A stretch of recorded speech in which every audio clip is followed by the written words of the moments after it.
कोटा में फंसे छात्रों को यूपी वापस भेजने के लिए राजस्थान सरकार ने बसों के किराए तो ले लिए, लेकिन इस किराए का जैसे ही उत्तर प्रदेश सरकार ने भुगतान किया, उसके बाद राजनीतिक सरगर्मी तेज हो गई। वार पलटवार का दौर शुरू हो गया। दरअसल कोटा में फंसे उत्तर प्रदेश के छात्रों को ले जाने के लिए राजस्थान सरकार ने अपनी 70 बसों को दिया था। इसके लिए 36,36,664 रुपए उत्तर प्रदेश सरकार ने किराया दिया है। इन पैसों की भुगतान के बाद बीजेपी के नेताओं ने कांग्रेस पर तंज कसा है। आरोप है कि कांग्रेस 1000 बसों को चलाने का प्रस्ताव देती है और फिर उसी की सरकार कोटा से भेजे गए छात्रों का किराया मांगने लगती है। दरअसल ये पूरा बस विवाद कांग्रेस महासचिव प्रियंका गांधी द्वारा यूपी सरकार को 1000 बस देने के प्रस्ताव के बाद शुरू हुआ था, लेकिन राजनीतिक खींचतान के कारण उन बसों को वापस जाना पड़ा।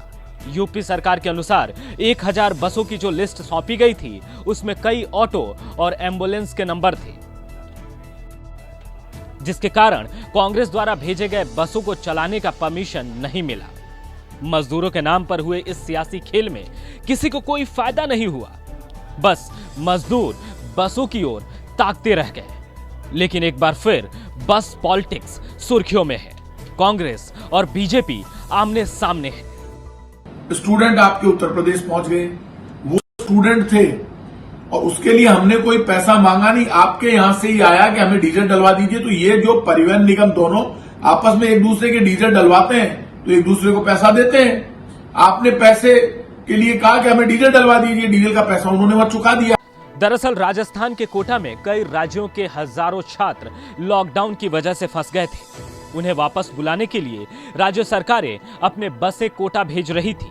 उत्तर प्रदेश सरकार ने भी यूपी के करीब 12,000 छात्रों के लिए 560 बसों को भेजा था, लेकिन छात्रों की संख्या ज्यादा होने और सोशल डिस्टेंसिंग का पालन करने के कारण बसें कम पड़ गई, जिसके बाद राजस्थान सरकार ने अपनी 70 बसों को यूपी के छात्रों को भेजने के लिए दिया था, जिसके किराए को यूपी सरकार ने दिया है।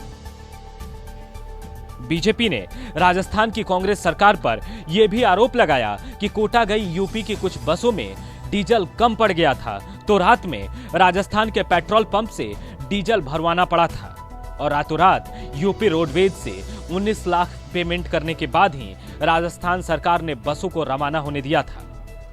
राजस्थान सरकार ने अपनी बसों से बाकी बचे यूपी के बच्चों को यूपी के बॉर्डर तक ही पहुंचाया था। आपको पता है बसें कैसे मंगाई गई थी? इसके वीडियो वायरल में राजस्थान की मीडिया ने दिखाया है। अभी मैं राजस्थान के कुछ चैनल्स को देख रहा था, वहां पर स्पष्ट रूप में दिखाया गया कि बसों को कहा गया था 12 घंटे के लिए हम तुमको ले जा रहे हैं, और बसों को 12 घंटे का ले जाया गया। ड्राइवरों तक को भोजन पानी नहीं दिया था, उसके लिए उनको अनशन करना पड़ा, उनको प्रदर्शन करना पड़ा। कई बसों के डीजल खत्म हो गए थे, उनको डीजल उपलब्ध नहीं था, उनको कहीं से बाद में डीजल पहुंचवाया गया और रास्ते में खड़ी हो गई थी। क्या हम चाहते कि असुरक्षित यात्रा हम उत्तर प्रदेश में अपने श्रमिकों की असुरक्षित यात्रा इस प्रकार से कराते कि ड्राइवर उतर के अनशन और प्रदर्शन कर रहा होता भोजन के लिए? जब भोजन ड्राइवर को नहीं है तो हमारे प्रवासी श्रमिकों को भोजन कहां से मिलता है? कांग्रेस की 1000 बसें भले ही एक कदम भी ना चल पाई हो, लेकिन विवादों में ये बसें अभी तक फर्राटा भर रही हैं। पहले इन 1000 बसों की तादाद को लेकर चिट्ठीबाजी हुई थी, फिर रजामंदी बनी, जिसके बाद बसों की कागज मांगी गई और जानकारी को लेकर तकरार हो गया। अब एक बार फिर से बस को लेकर कांग्रेस और बीजेपी एक दूसरे पर आरोप लगा रहे हैं।